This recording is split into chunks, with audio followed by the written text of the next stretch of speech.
Hi, I'm Mark Rendell. I'm the principal at Grace Miller Elementary School. Hi, I'm Sarah Reese. I'm the assistant principal at Grace Miller Elementary School. And thank you guys for letting us interview you today with some questions about what it's like when you're a kindergartner in Fauquier County Public Schools. So first question I have, what advice do you have for a parent that's leaving their first child going off to school for the very first time? I think the biggest thing to remember is that your child is going to do a great job at school. And I know it's nervous leaving them, but there'll be teachers there that will be caring for them and loving them, and it's going to be okay. But just have that faith and trust in the teachers and the school that they're going to make sure that your child has a good experience on that first day. We'll make sure they're safe.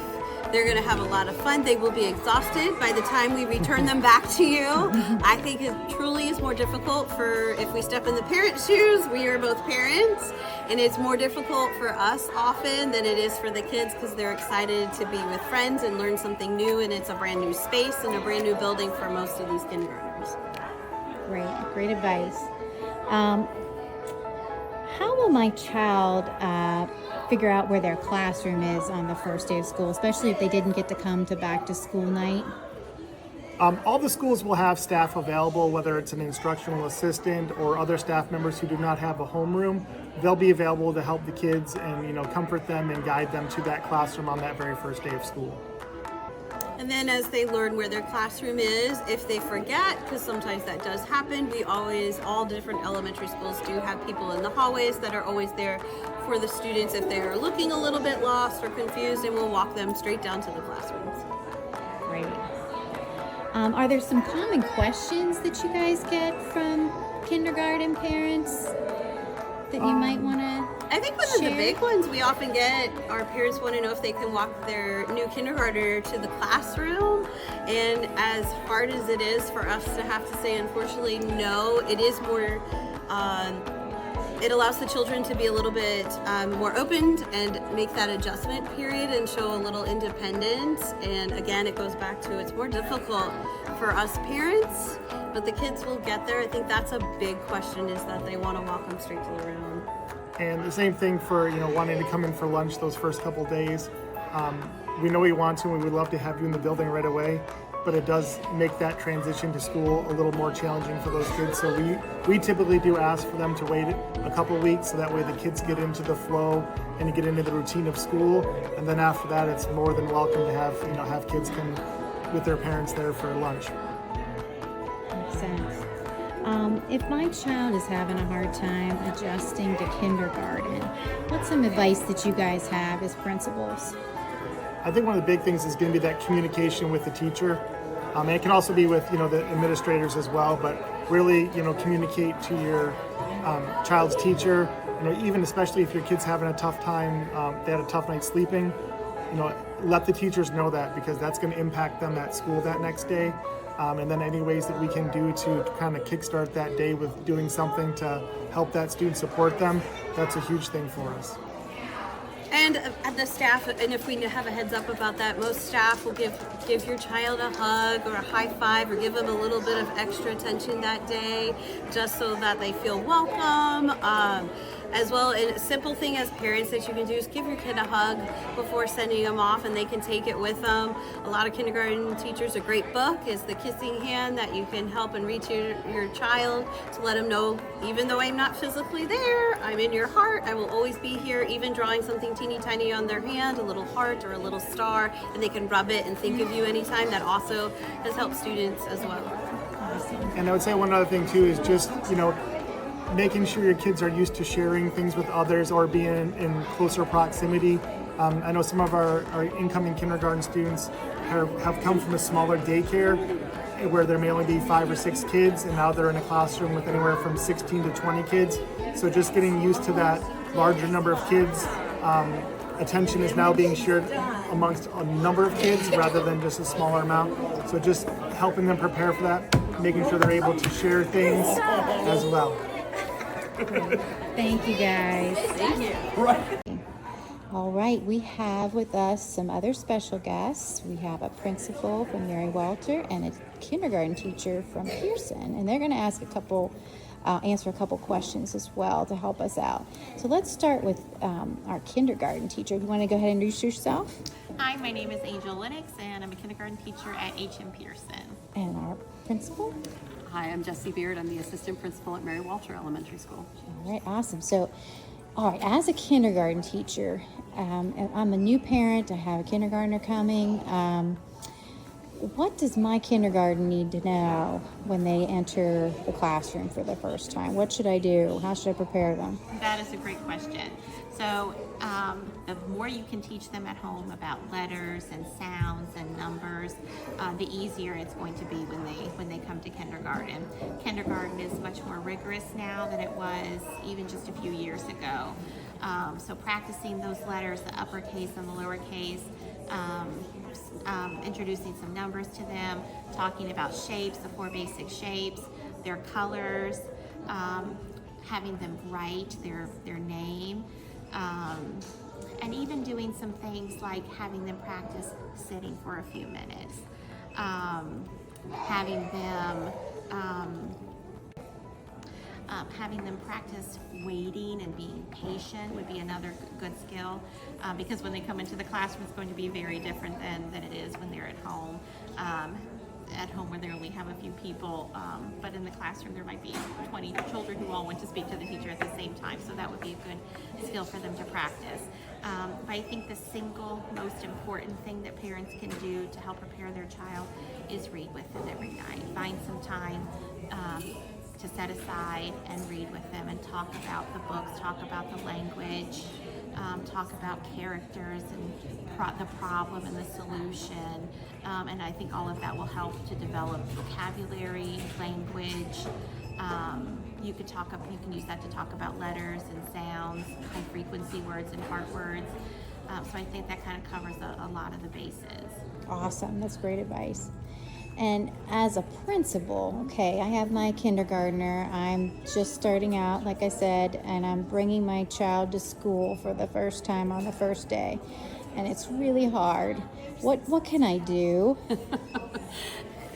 I would say parent drop-off is probably one of the hardest times of the day, especially if you're new to school, a newly arriving kindergartner. At Mary Walter, it's very organized. You pull up.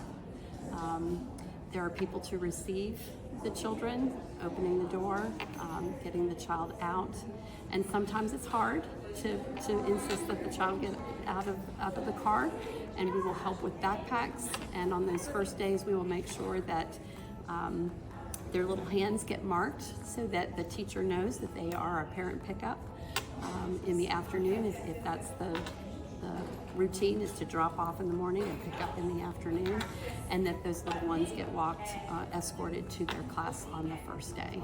And sometimes there are tears, but rest assured that about 1 minute after they get in the building, the tears are gone, and they are welcomed into their brand new kindergarten classroom, meeting their teacher and starting to make new friends and learn the routine. So thank you. Thank you, ladies. Thank you.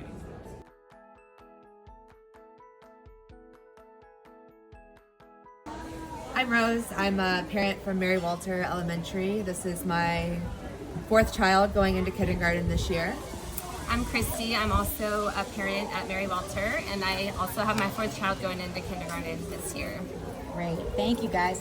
We're going to ask you a couple questions since you guys are pros at the kindergarten world, just to give us some input for your families that are completely new to kindergarten. What advice do you all have for the first time kindergarten parents that are dropping their kid off for the first time all by themselves? What do you do? How do you feel? What advice? My advice for first-time kindergarten parent would be to try not to stress too much before the first day of school. Your kid is going to kind of feed off that energy. If you can take off the first day of school just to give yourself a little bit of break and time to regulate after drop off, I think that's really beneficial. Yeah, taking the day off is really good. It's always worked well for us. The early years when I didn't do it, I always regretted it. like she said, try not to stress just because your child will feed off of it. Build your kid up leading up to it. Talk about it all summer. Give them time to adjust to the idea and to get excited for it. And just, try to relax. It's the beginning of a fun journey. Good advice. What would you say was your biggest success for your child? They're in kindergarten. What did you find to be the most success for the year? Just watching them thrive. As a first-time mom going through it, I was nervous, but I tried not to show that to my child. Second, third time through, it's so cool to see them just grow and learn and build relationships and, listen to their teachers and get along with everyone. Just watching them succeed is really cool. It's really fun to see. Yeah, I agree with that. I think it's also really awesome to compare where they started at the beginning of the year versus where they're going to end the school year. It is like almost a night and day difference. Like there's so much growth and maturity that happens the kindergarten year. I just think it's really awesome to watch it happen. Yeah. Very cool. What about struggles? What did you find to be? So it wasn't all daisies. No. It's definitely an adjustment. The routine of getting up, getting out the door on time, getting to school with no hiccups. Not every day was easy to drop them off. They'd be upset on occasion. And then just the routine of coming home, homework if they have it, dinner, bath, bed, having to have that structure. It's new. You have to kind of adjust to that. I definitely agree with that. The schedule change as far as even just compared to preschool, it was very different. It's a much longer day, at least for where our kids are at.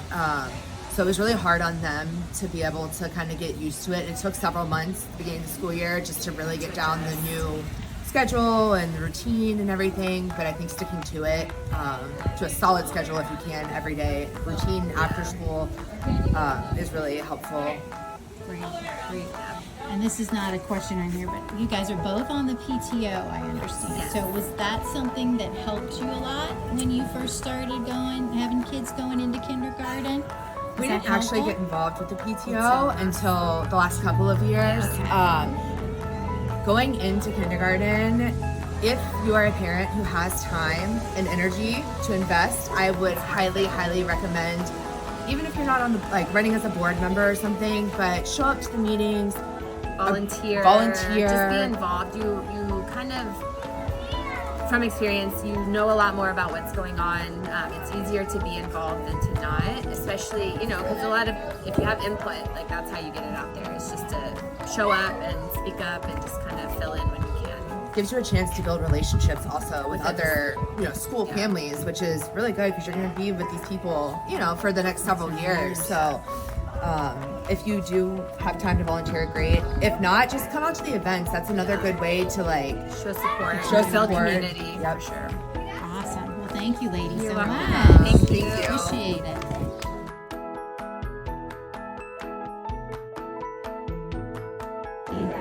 We have some special guests now that are our librarians. We have a public librarian here in Bealton, and we have a school librarian from Mary Walter, and I'll have them introduce themselves. Let's start with the public library. Hi, my name is Natalie Damewood, and I'm the branch manager here at the Bealton Public Library. And then we have... And I'm April Stanier. I am the school librarian at Mary Walter Elementary School. Well, thank you, ladies. And they were the masterminds behind our kindergarten readiness program we're here at tonight. And we just wanted to ask you guys, as we have these parents that are starting out having a new kindergartner, how can they connect? Let's start with the public library. How can they connect to the public library even before kindergarten starts? Okay, good question. The public library is open to all, and we welcome everyone. Those who have a library card and those who haven't yet gotten a library card. Every child who is enrolled in Fauquier County Public Schools is eligible to get a library card, and anyone who is a resident of Fauquier County or owns property in Fauquier County is also eligible to get a library card. So we think the library card is your number one school supply. But even more than that, we are a place where we encourage love of learning, and building blocks in literacy. And parents can come in at any time, use the library, read to their children. We have a variety of different programs that people can take advantage of. One is 1,000 Books Before Kindergarten, where parents and children can read. The parents can read to the children.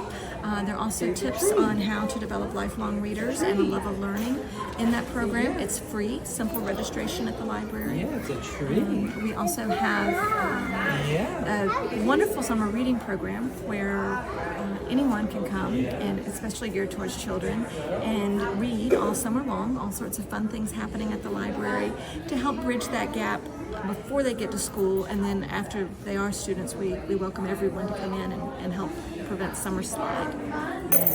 Yeah.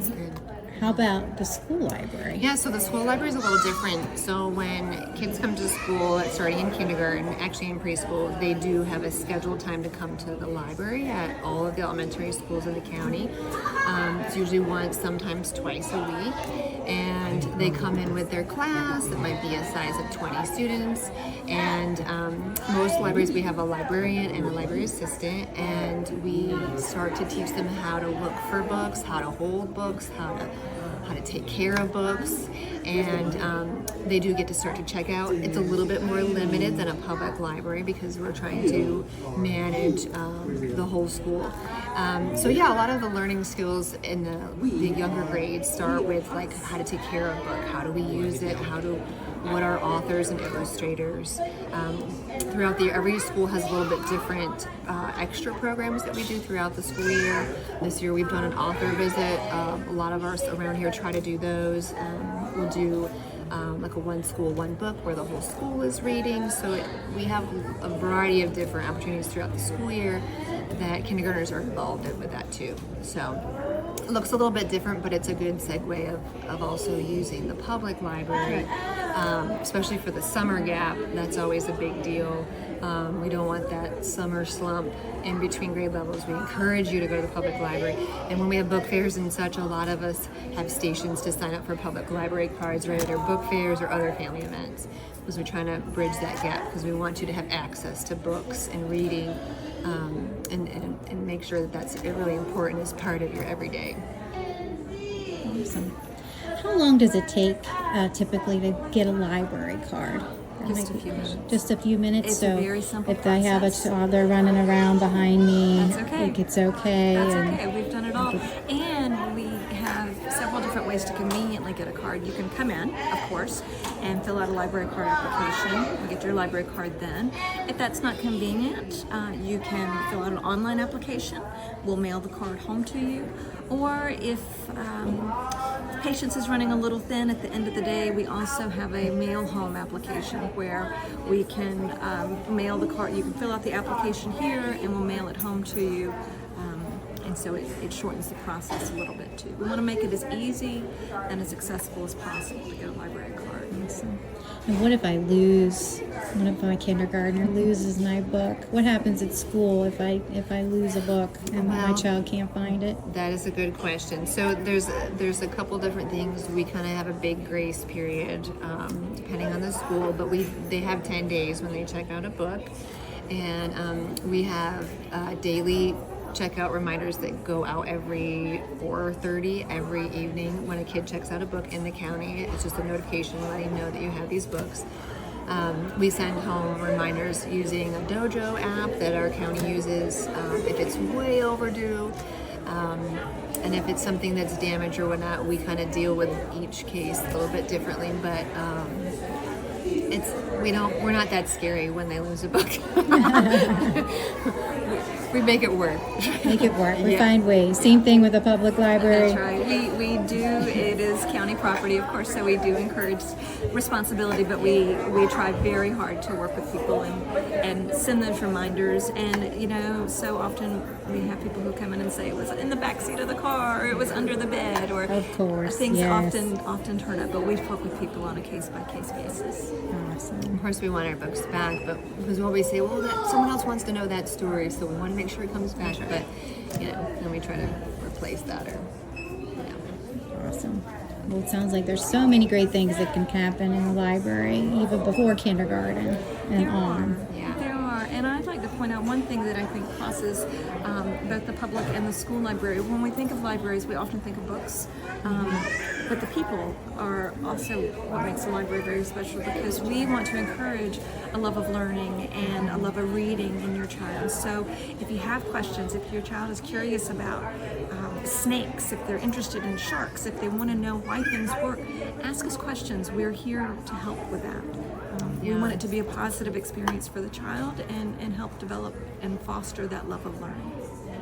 That's a good point. On top of that, also along with books and being curious of learning about certain things, we do also sometimes, a lot of our libraries have at schools have different stations besides books. We might have like game stations and puzzle stations to also help those critical thinking skills, so it's not just books, but obviously that's what they're coming for, but there's those other where they can kind of collaborate with the students throughout the time when they're in the library. We think libraries are pretty great, public or schools. I would say. Ours are not always quiet. And that's okay too. Yeah. Thank you, ladies. Yeah.